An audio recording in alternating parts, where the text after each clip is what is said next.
Hello, welcome back to our channel. Welcome to KP Classes. Today again we are here to discuss about inspiration for product design, right? In case you students have not watched my previous video, which was the part 1 of this particular topic, which is about how to get inspiration for your product design, right? So if you haven't watched that video, please go back and watch that particular video, because I had discussed some very unconventional ways to take inspiration. In case you are a design aspiring student, if you are planning to apply for NID, undergrads or masters, NIFT, again BTS or MTS, or for CEED, then this video will be really very helpful for all of you, right? So please subscribe, like and share to our channel, and so that you're always updated with the latest, right?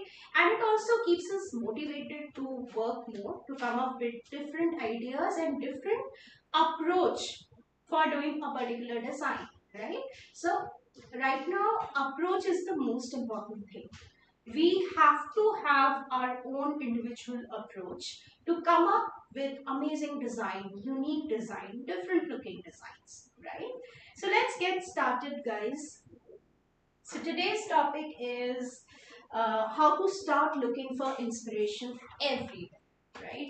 So you must be, as I told you in the previous video, you must be a design student in a particular college, design college, right? You have to meet deadlines. You have to work with your assignments and everything. So all of these things, they create stress, they create anxiety, and people are looking up into different mediums to look for inspiration. So here we are to help you out, and the good news is that you can look for design anywhere and everywhere, right? Just that you have to have a very relaxed state of mind. You have to be open. You have to not be too much worried about the outcome, right? So in this particular class today, we will be talking about the part 2.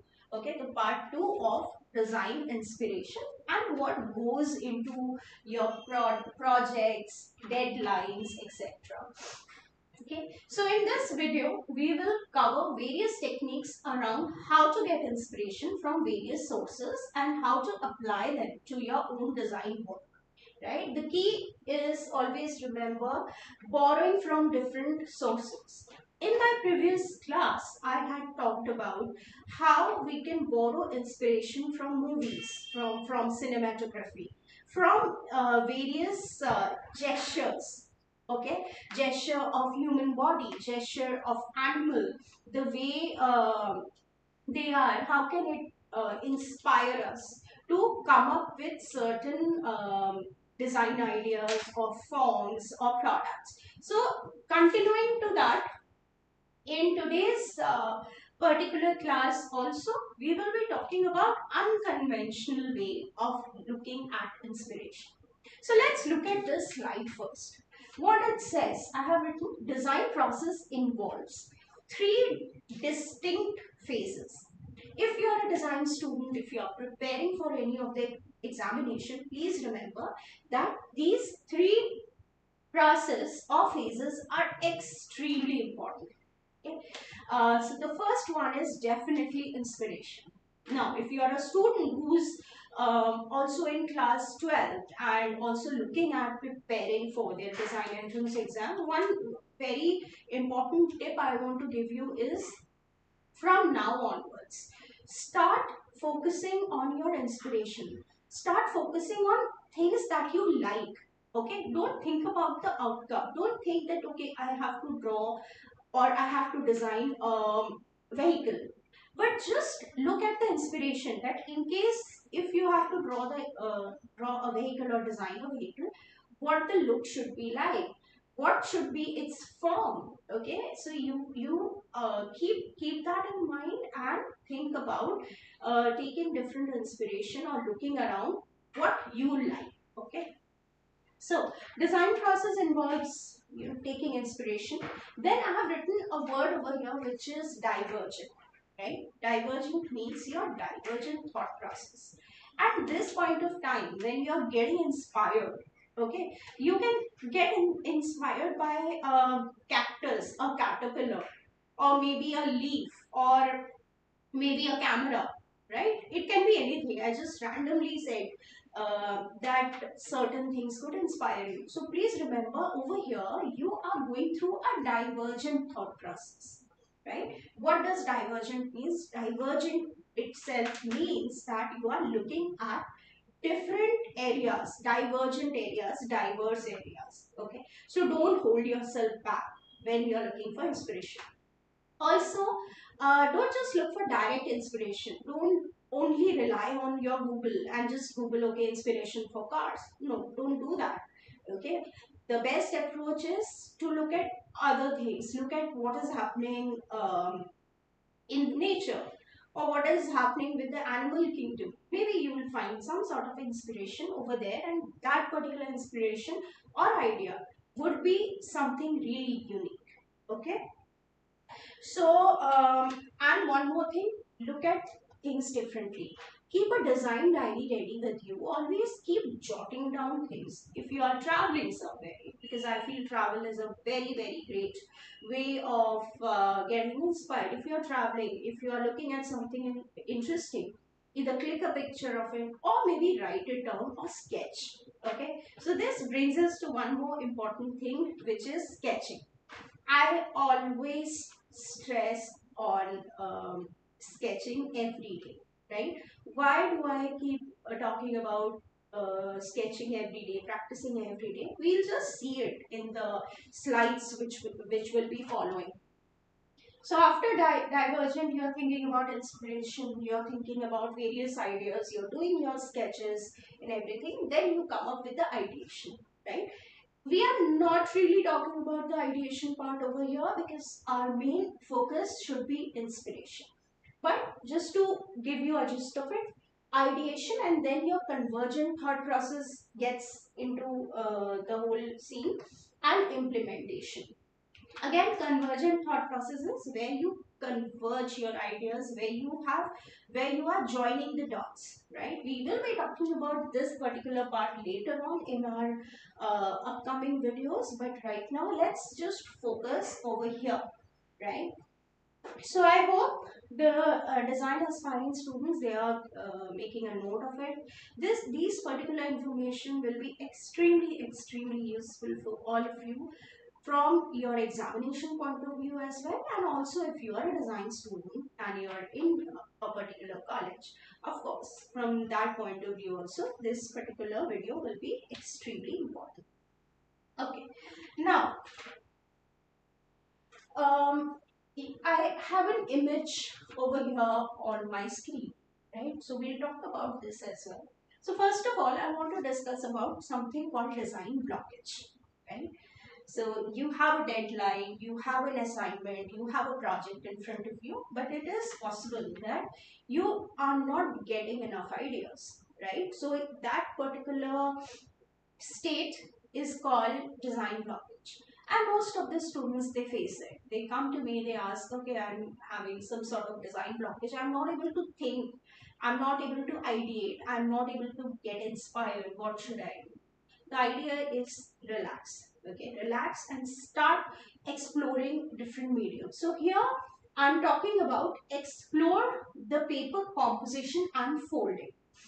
Now, if you are getting trained under me, so you would always know that I give a lot of emphasis on paper craft.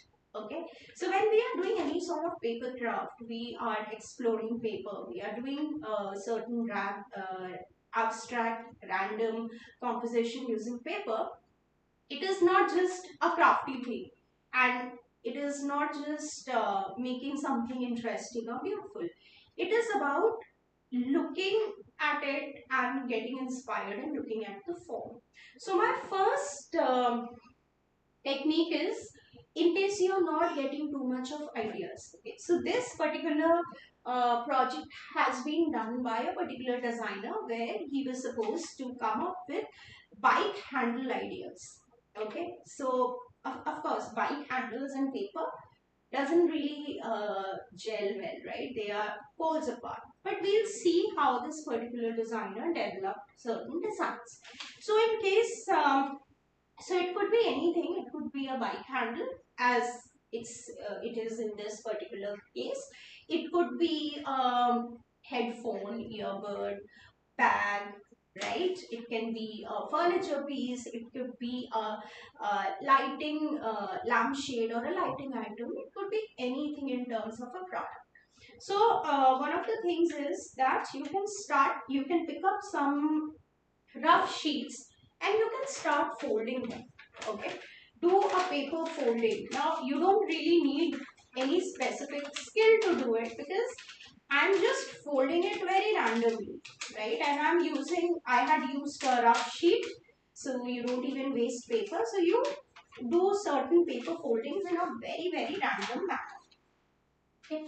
Like over here also there are certain paper foldings. So while I was folding them, I had nothing in mind. Okay, I had no design, I had no idea or anything. I just thought, okay, I have paper, let me just start folding them. Okay, so you can come up with these paper foldings. You can make say 10, 15, 16 or 20 of it. You have absolutely no limit. So you can start exploring this particular thing. But yes, you don't have all the time in the world, so time yourself. Give yourself like say half an hour. Okay, let me just do something in half an hour. And this is simple paper folding done over here. You can even use your paper cutters and you can cut the sheets and then maybe paste it in a very random manner. I did not do it, but yes, you can try to do it. Okay, keep them on a plain surface, right? So for example, I have a plain black surface over here, so I kept it on it. And maybe click pictures. You can click one or two pictures from different angles. So we'll just see this. So here also you are looking at a paper folding. It is kept on a table and a picture has been clicked. It's up to you if you want to just make one paper folding and want to click it from different angle, or you want to make multiple paper foldings and then would click it from just one angle, right? So here we have certain pictures. Now please note that these two are not paper folding. Okay, so we have few paper foldings, and on these lines we have object composition. Now what do I mean by an object composition? So you might have any particular object right there in front of you. You can keep it any which ways. You can have more than one or two objects, keep them together. Okay, and maybe you can click pictures of objects as well. I have some forms over here. So like say for example, I just very randomly I have made a I'm just showing you. You can make a composition like this. You can keep things together, okay, and click that particular picture. Okay, you don't have to go out of your way to pick up a very particular thing. You can just look around in your own room and do this particular task, right? So once you have taken the picture, let's look at what is the next step.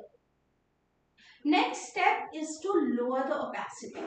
Okay, so of course all of us are we have our computers and tabs and everything. So you need to just lower the opacity of the images. Okay, and then you start sketching over the picture, right? Over here I have seen start sketching over the picture. You don't have to worry about the perspective, as the image are in perspective already. Okay, you can do the sketches digitally or manually. Now the good news is, once you have clicked the picture and you have reduced the opacity, right?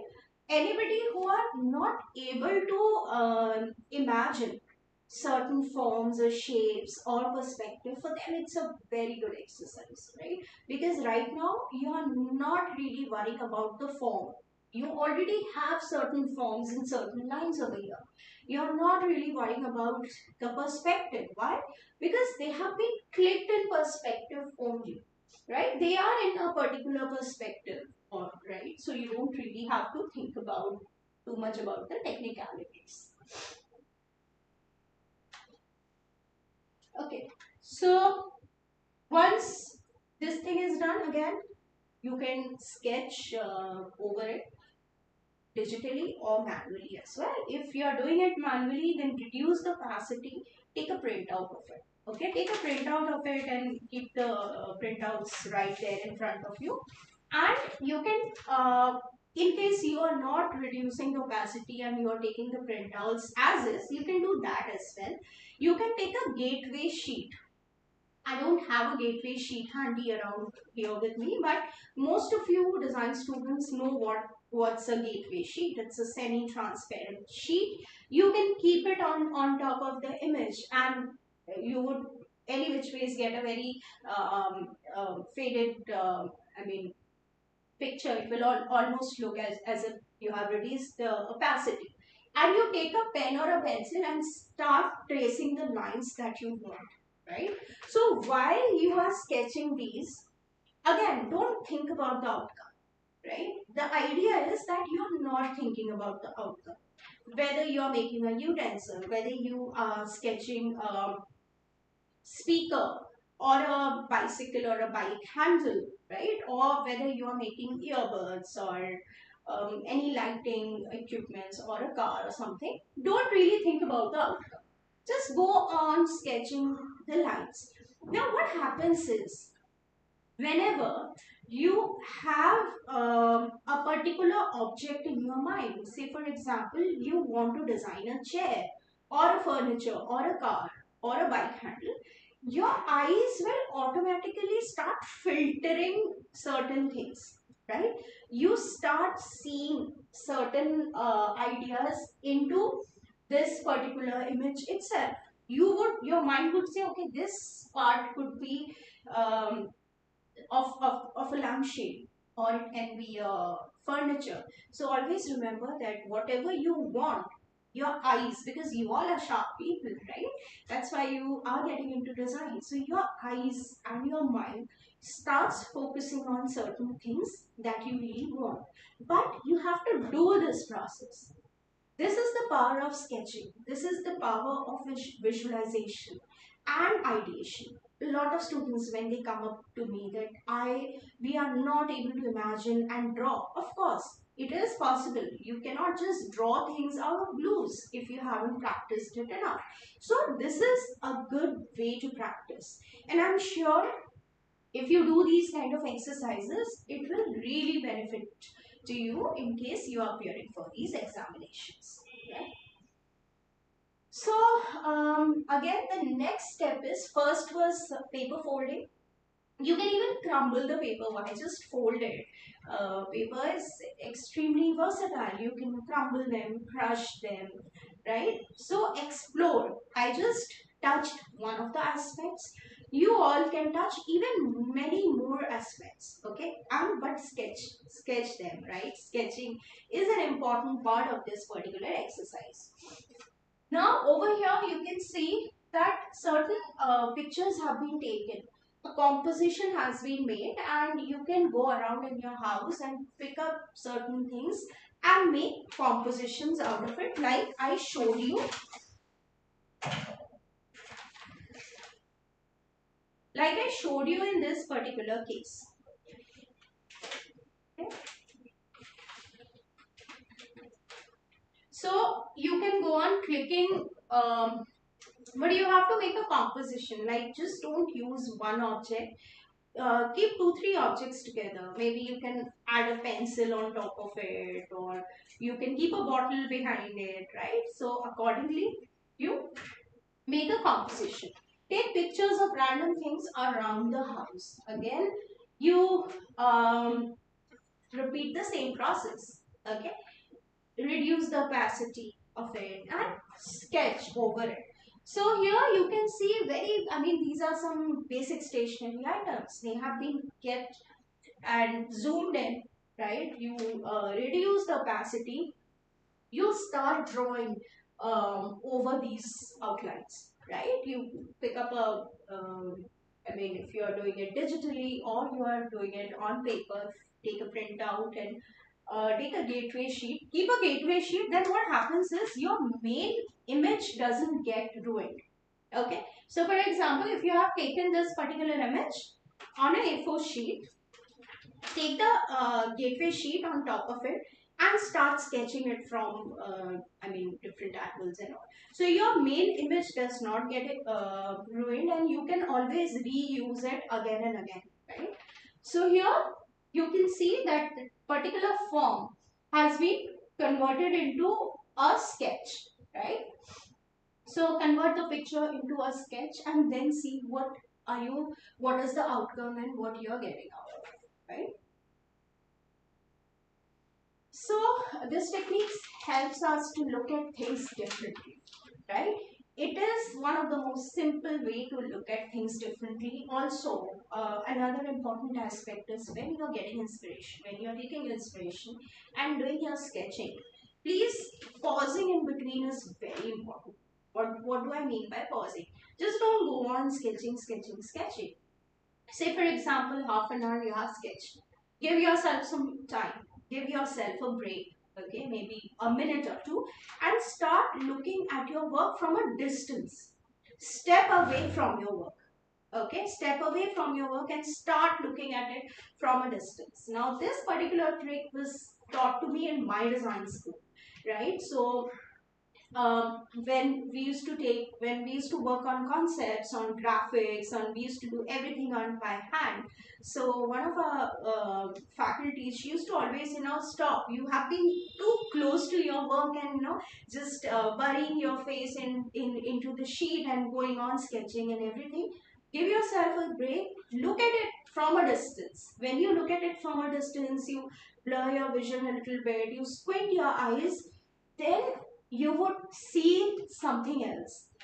When you're looking at it from too close, you don't see so much of a detailing. When you step out and you look at it from a distance, you get more ideas, right? So this is one thing you have to remember, and even during your examination, don't just bury your face into the paper and just keep drawing. Always look at your work. Give yourself a break of 5 to 10 seconds and look whether whatever you're doing is looking fine or not, or how will someone else react to your work. Yeah. So moving ahead, if you don't want to do digital sketches, as I told you, then you can also take printouts and sketch over it. This technique also helps to overcome design blocks, right? Also, another thing, please note it down. In case you are a master's student and you are also looking at creating your portfolios, your design process is very important. Students who are creating their portfolios for product design or industrial design or automobile design, it's always a good idea to keep the exploratory work also there in your portfolio or in your design diaries.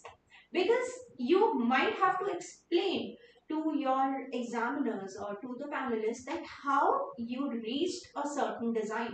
Even if it's a straight line or a vertical line, you have to explain them that what thought process did you follow to come up with that particular design. In that case, these explorations can be extremely useful, right? And of course, don't just limit yourself to these ideas. These are just ideas, these are guidelines. I will be coming up with more videos, more ideas for all of you, but you also have to do your homework and keep exploring and keep coming up with ways which would help you as an individual to grow as a designer. Okay, again, don't be concerned too much with the immediate outcome. Please remember and don't get disheartened if you don't get immediate result that, oh, this is not looking good, it's not working out for me. Don't sit with that particular mindset. In order to be creative, you need to be in a very relaxed state. Okay, listen to music, have your cup of coffee, and then do all these exploration work. Only judge the quality of the concepts after you are finished sketching, not while sketching. While you are sketching, continue the flow, go with the flow, right? Maybe immediately also after you are done with your sketching, you might not really jump into a conclusion. Give yourself some time in case you are working on a school college project or on your design school project.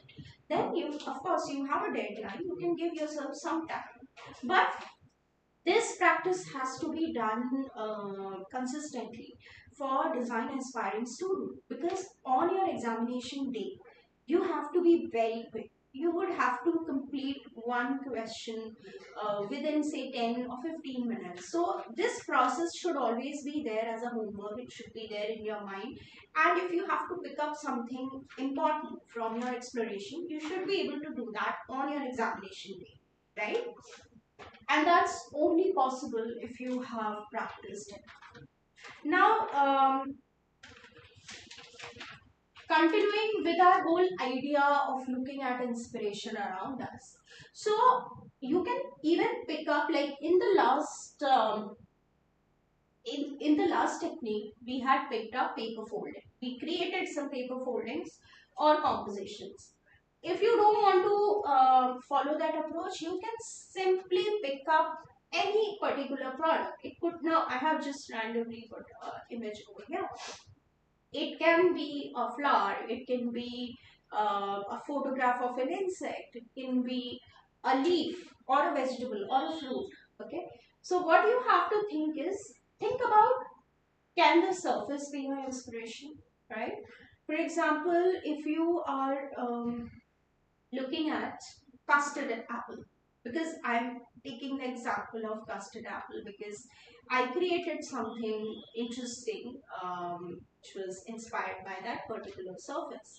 So I went to the market, I was traveling somewhere, and that particular place had, like, they were selling a lot of custard apples, like after every other knocking corner.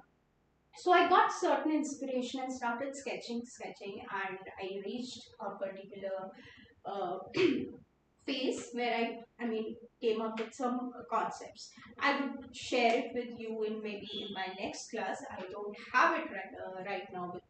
So look at the object. Look at if the surface can be your inspiration.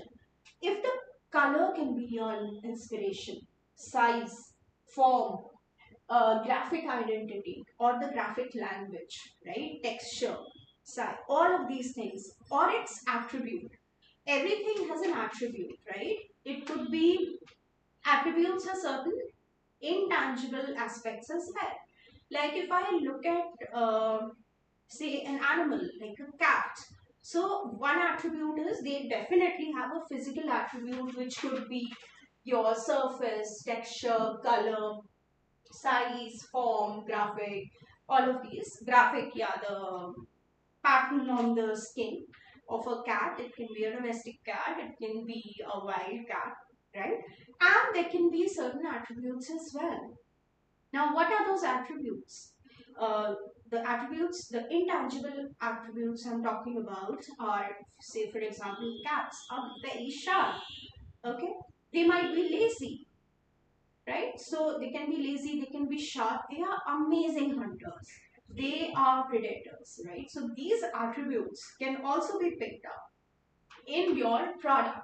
In fact, in my previous video, if you go back and watch my previous video, there is reference to a cat, where the position of a cat who's, sitting on the bed, the position or the gesture of that particular cat was converted, those lines were converted into the lines of a racing car, right? So why? Because that whole stance, the predatory attribute of the cat was transformed, translated into a car which looked aggressive, sleek, okay?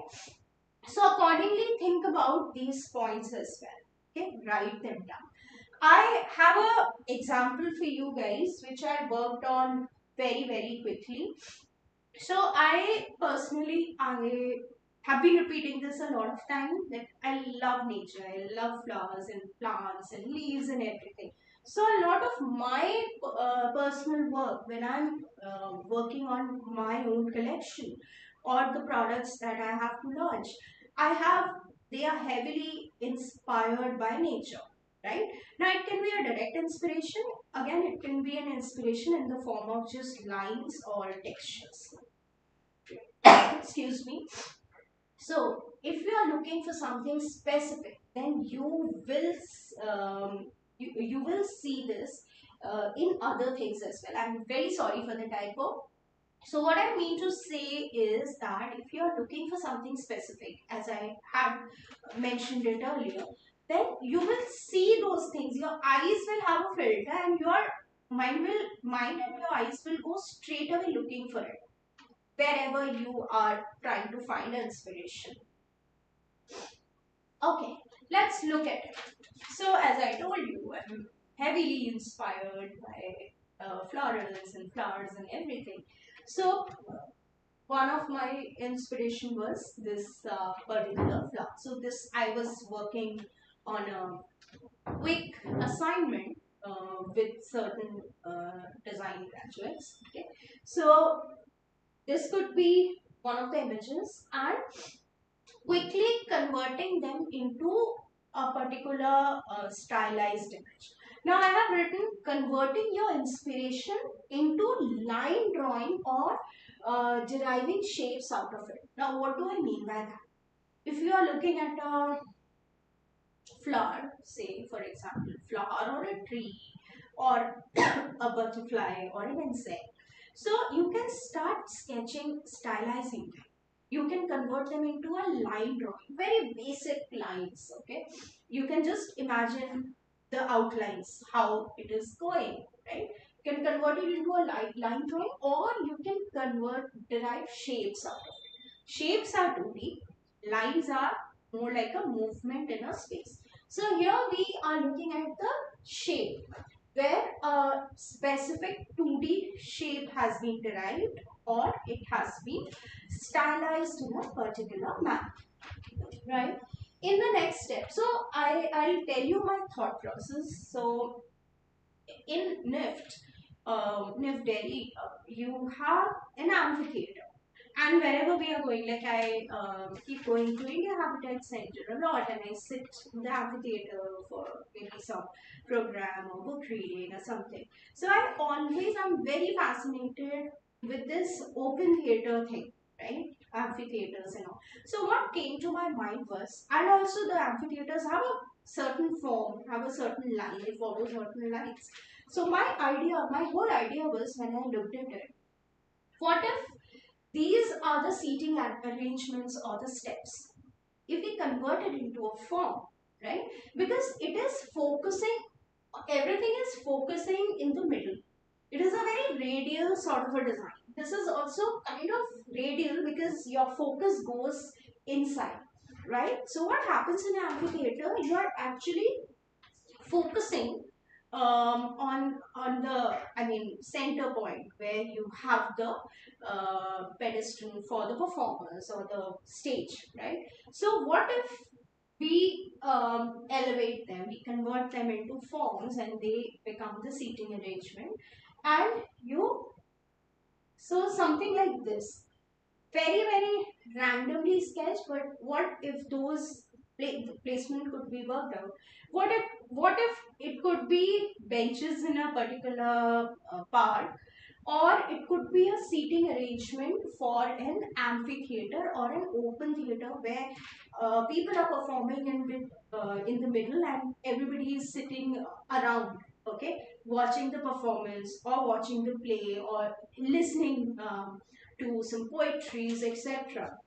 So, I thought of it as an open theater sort of a thing. So, what is happening over here is I'm looking at a flower, right? So, the first thought that comes when you are looking at a flower is it's very delicate, and you normally convert it and give it a very soft look.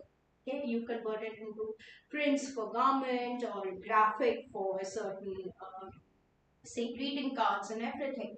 But my whole idea was converting into a very tangible space, like Lotus Temple. It's a space, it's an architectural example where the idea has been taken from the form of a lotus and it has been converted into a building.